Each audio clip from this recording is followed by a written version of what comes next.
Welcome to the Heroic Investing Show. As first responders, we risk our lives every day. Our financial security is under attack. Our pensions are in a state of emergency. A single on-duty incident can alter or erase our earning potential instantly and forever. We are the heroes of society. We are self-reliant and we need to take care of our own financial future. The Heroic Investing Show is our toolkit of business and investing tactics on our mission to financial freedom. Hello and welcome to episode 137 of the Heroic Investing Show. This is a podcast for members of the military, veterans, first responders, those police officers, firefighters, and EMTs, and all who have retired from these positions and tough tasks, tough careers of service to their citizens and to all Americans. Really, this is also for anyone looking to improve their financial future and gain some freedom with their time. We teach America's heroes and first responders how to build passive income, build their startup business, and safely grow wealth through real estate and other alternative passive investments.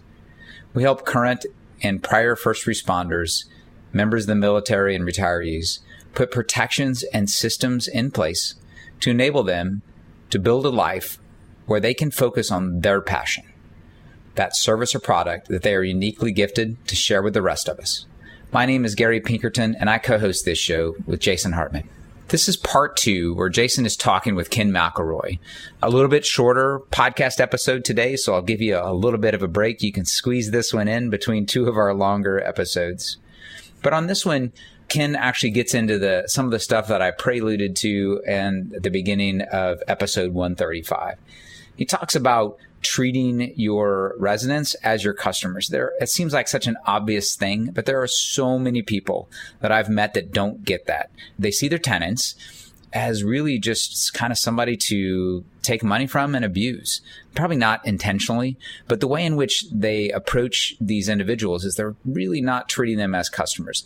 My longest staying tenants in my decade, so I don't have the longest history in the world here, but my longest staying tenants, my tenants that paid more frequently, that gave me the least problems, were tenants that I made a personal connection with or that my property managers made a personal connection with.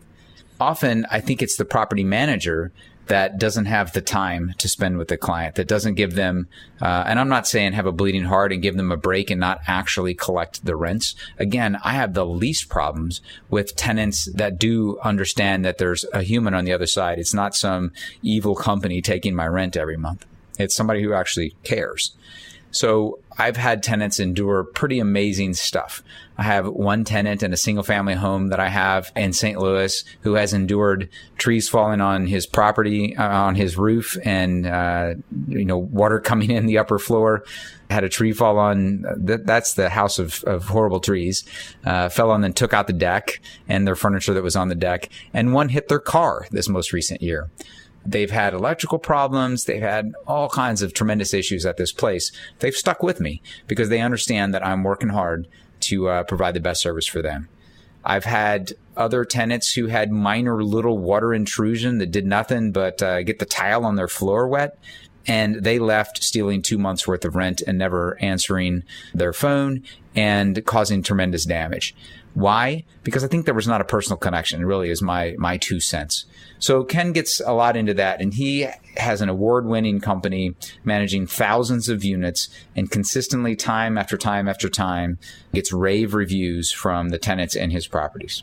We also talk a little bit in this episode about home ownership, whether it makes sense. Is it really a myth, or is it an appropriate pursuit for most individuals? But then he gets into, this is a great topic. He talks about population growth and migrations and paying attention to actions and decisions made by the different states in the union with respect to jobs, with respect to tenancy and landlordship. And you got to pay attention to that stuff. You can have the cheapest, most inexpensive $10 per square foot brand new construction property in the heart of Detroit but it doesn't much matter if there's no one to live in it. If every year when it comes new, there's less people in the neighborhood, there's less people in the district and the city, and there's less jobs, it really does not matter. You're going to end up with a useless piece of dirt. Worse, you're going to have a building on a useless piece of dirt that is something that's being squatted in by individuals, is actually a hazard. And that's why the banks went and bulldozed most of these properties, brand new or 5-year-old properties, just entire blocks worth of them. Why? Because they had no value, because there was no one to live in them. So outmigration, as Jason famously says, is checkmate. You got to pay attention to the area and to the trends, is my point. I have properties that some of them are moving upwards in the trend of the neighborhood. Some are moving downwards. And those that are moving downwards, we need to take action to get out of those neighborhoods, because there's just not a lot of option once you've got a rough neighborhood. I mean, you've lost the value of your property. And if it's not just about the neighborhood, if it's the fact that that region has lost a bunch of jobs and rents are going down, property values are going down, and vacancies are going up, you've just got to pay enough attention and have a property manager that's keeping you enough informed to know when it's time to make some changes. So I think there's some tremendous advice in this episode, part 2, with Jason and Ken McElroy. Please join us, and I will be back again next episode with some new and original content that I think you'll really appreciate. The right property, we help counsel people on the management side, and we'll introduce them to the managers in advance of their purchase and all that good stuff. And then the right tenant screening, maybe offer us another property management tip. Well, I think that what's in your lease, the lease paperwork, and how tight, there's a bunch of clauses and provisions inside of the lease that I think are very, very important, that have to do with cars, have to do with pets, have to do with actually occupants. And so those can they can be areas of revenue, but they can also be areas of concern. Mm-hmm. Honestly, things like drug activity or smoking or non-smoking. I mean, we just rolled out our first non-smoking property. That's awesome. Yeah. Those are rules that can be adhered to. We have huge late fees, NSF fees that you have to enforce. And I think what happens a lot of times is sometimes we've seen very, very weak leases. And so you need to make sure that, you've got all the best and greatest. And then beyond that, you have to enforce it. So we're $50 or we're $100 late fee plus $50 a day. Whoa, that is tough, man. I mean, it's the $100 isn't that bad. It depends on your base rent, first of all, of course, but the $100 isn't like the end of the world. But $50 a day? Can you do that? You can do it if it's in the agreement and they sign it. I don't want the $50 a day. You just want them to pay. Clear. Yeah, right. I do not want to collect late fees. Yeah. I'm not in the late fee business. We want a big incentive to people come in and pay their rent. That's all I want. Yep. But there are surprisingly cases where people come in and pay late every single month. I just continue to shake my head, but they do it, and basically it's another $100 or $200 in rent, but essentially what's in your lease is extremely important. There's a bunch of other things on efficiencies too. On maintenance, we have 24-hour turnaround on any maintenance items, and we have a customer service full time. That falls under tenant retention, and ultimately, hopefully, lowering your overall cost of ownership by being a proactive manager and maintenance. Right? Yeah. That's the other point I was going to bring up in the beginning. This is a business. You're running a business, period. Right. And a lot of people think of it as an investment, and it is, but it's not a passive investment. It's an active investment. It's something that you have to get involved with. Let me comment on that. Folks, newsflash. There is no such thing as a passive investment. If you invest in someone else's fund, a stock, a bond, you better be paying attention to that. It may not be quite as active as your real estate investment, but everything requires attention. I used to think that there was such a thing as passive. I just don't think, if you're going to be a good investor, I don't think it exists. If you play the stock market or any sort of investment game, you got to be educated. It's so true. you need to actively manage it. I have, as you know, lots of different investments and I have condos, I have townhouses, I have obviously a ton of apartments, and they're all different. And people have needs. They move in, things break. You got to be responsive. Yeah. You want to keep them there. You don't want to have to re-rent the place. You don't want to have to put in new carpet, clean the carpet, do the maintenance, do the, all the things that are, you don't want the vacancy downtime and all that stuff. So retention, they're your customer. They're paying you. Their money is paying your mortgage. We treat all our residents, as if they're our customers. Yeah, and I'm so glad you said that, because I say that all the time. Like real estate investors and property managers like to sort of belittle the tenants. Oh, they're like children, they're like irresponsible. No, they're your customer. If you owned a store and someone was coming in buying stuff, would you do that to them? Would you talk about them like that? You better not, because they're not going to be your customer for too long. So they're your customer. You're right. Think about the number they're paying. It's a big number. I mean, these people are paying 10, 12, 15, 20,000 a year. That's a lot of money, and they deserve your respect, and they deserve your time, and they deserve the responsibility that you owe them under the terms of the lease to make that place safe and habitable. When you do that, you've created a relationship with your resident. They're less apt to move. Yeah, good point. Okay, Ken, I hope you bring us some more of these great tips to meet the masters when you speak there. But let's switch gears just in the interest of time here. The economy. The rental market has been booming. The real estate market has been booming. There's some talk about the business cycle, but man, I don't know. Trump wants to loosen the strings of the money. He's our first real estate president. Love him, hate him, doesn't matter. He wants to dismantle Dodd-Frank. There's just a lot of money out there chasing deals. And there's a lot of people who don't want to be tied down with homeownership. I think this homeownership thing is a myth. I mean, who says the homeownership rate needs to be high? George Bush, right? I think that's an old-fashioned idea. I think people need to be able to move to where the jobs are, move to where the opportunities are. We as landlords serve those people.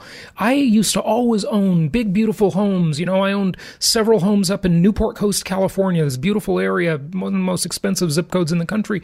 And I've been renting for years now, and honestly, I love it. It's like so carefree. And I own lots of rental properties that other people rent for me, but I personally rent, And I think about buying a house like every other day, but I don't know. I'm just not that motivated, honestly. I've got investments, so, I'm in the game. Yeah, you are. I actually agree with you. I think what happened under Bush, and unfortunately, again, I'm not, too political, but Obama got the brunt of all the poor loans and things under the Bush administration. Well, that really happened back to Clinton. That was back to Clinton and Carter, actually. Right. But community reinvestment. Kind of what drives home ownership is typically interest rates and the ability to buy a home cheap with cheap debt and almost no down payment. And that's kind of what pushed it in the early 2000s. And, those are gone right now. And, everybody's still kind of cleaning themselves up from that. I think that whenever we've seen an issue, because it's the opposite of renting, obviously. In the height of it, we would deny people, we were talking about credit a little while ago, to rent, let's say $1,000 apartment, but then they would go out and buy a house, which basically means that they had really poor credit and we wouldn't rent to them, but somehow, some way they were able to buy a home. And so those days are gone. I do, however, Jason, think they'll come back again. Yeah, they're coming back a little bit. I mean, there's millennials are entering the market and they're buying a bit. So, they are. Yeah. But also the other piece of that, well, you got multiple things happening. You got population growth, obviously, is a big deal, and migration and where people are going is a big deal. So if you follow where the baby boomers are going, you're going to have real estate issues there. For example, I think there's 50,000 people turning 55 every day, I think is the number. No, I'm sorry, it's 65. Yeah, 50,000 people a day. That's part of that baby boomer generation. They're moving to hot places, Texas. They're moving to Arizona. They're moving to Florida. Warm climates, why those states are always, number one in growth, right? When people move to an area and they're retired, it's not necessarily job growth, but it's definitely puts pressure on real estate because there's more demand. There's more supply of those people for a limited number. And if there's not a lot of home building, then there's going to be, there's pressure in that market. And so that's what you see. That's what you're seeing in Arizona. That's what you're seeing, in Florida. And I think as people retire and consider moving from the Midwest or Northeast or wherever to where it's warm and perhaps affordable, that's one real estate play. Another one, though, is jobs. As you start to see these younger folks, they're mobile, they're going to go to where the jobs are. And honestly, they don't require a lot of space. That's why the new 350 square foot apartment is starting to pop up. Yeah, right. Well, I call that the portable society. And, I was just talking about that on another episode of how, if I wanted to be a minimalist and live in a much smaller space, all of my stuff has just gotten smaller. My electronics, my stereo system, my TV set, everything is just much more small and portable. It's just these devices that matters. That stuff used to take up real space. My stereo speakers used to be giant. Now they're tiny. It matters. Yeah. I tell you, I just converted my whole house to wireless, everything, right? Yeah. It's incredible. You don't even need components anymore. I know. It's all cloud-based. Absolutely. Okay, go. So just finish your thought on the other play there, the jobs and the younger people. And did you conclude that thought? All I was saying is that I don't blame them. There's a bunch of kids coming out of college and they're looking what do they want to do? Where do they want to be? And it's kind of cool. I love it that, they're moving to Austin, they're moving to San Francisco if they can afford it, or they're, Well, they're moving to Denver, they're moving to Nashville, they're moving to, they move to Arizona too, They do. And they go there if there's jobs, so right. That's traditionally what they're doing is they're moving for work. And I think as long as the city or the state or, is progressive from that standpoint, completely different from the baby boomer situation I was talking about earlier, you're going to start to see jobs. So we just, for example, here in Tempe, Arizona, State Farm just did a big relocation and built a big campus here and hired over 2,000 people. Now, a lot of them moved from other places as well, but that was a big, nice boost. And those are things that can change little submarkets very, very quickly. And so those are very exciting things that I like to see all over the place. And those the overall concept, though, I think that you're talking about, we had Meredith Whitney on the show before, and she wrote a great book. It's called The State of the States. Okay. And Ken, you're probably familiar with it, but it talks about how people are basically leaving the liberal states, right? Because the taxes are too high, the real estate's too expensive, they're crowded, the cost of living is very high, and they're moving to these more business-friendly states because that's where the jobs are. That's where the businesses keep setting up shop, That's not new, though. You're right. That's not new. I mean, I lived in Las Vegas in the 90s, and that was going on. People were, companies were moving from California to Las Vegas and relocating. And so, yes, that's absolutely what will happen. If an employer is big enough and they're deciding to locate somewhere, for example, they're not opening up in one of the big factors areas, is how much are the homes there for my employees and how much am I going to have to pay them? Because it's the wages are different in Phoenix than they are in LA. No question about it. Absolutely. Couldn't be more true. Okay, well, good stuff, Ken. That's all great stuff. Do you want to mention any thoughts before you go on, the economy or what to expect, or just anything I haven't asked you, to wrap it up? Sure. I actually think we're pretty healthy. I mean, certainly there's some areas of real estate that are overpriced. That's for sure. Yep. But there's still so much opportunity in this market. I'm doing self-storage. I'm doing office buildings, and we're doing some, ground up construction. And so there's still a lot to be done, and just keep your eye open and find the right mentor coaches for the area. Absolutely. Good stuff. Ken, give out your website. MC Companies. So www.mccompanies.com. That's my company. And then my personal one is kenmcelroy.com. www.kenmcelroy.com. Fantastic. Well, Ken, I will look forward to seeing you in just about a little less than a month now at Meet the Masters of Income Property. We can't wait to have you speak there. Thank you again for coming back on the show and sharing your wisdom with our listeners. We really appreciate it. Anytime, Jason. Anytime. Thank you so much for listening. Please be sure to subscribe so that you don't miss any episodes. Be sure to check out the show's specific website and our general website, hartmanmedia.com, for appropriate disclaimers and terms of service. Remember that guest opinions are their own, and if you require specific legal or tax advice or advice in any other specialized area, please consult an appropriate professional. And we also very much appreciate you reviewing the show. Please go to iTunes or Stitcher Radio or whatever platform you're using and write a review for the show. We would very much appreciate that. And be sure to make it official and subscribe so you do not miss any episodes. We look forward to seeing you on the next episode.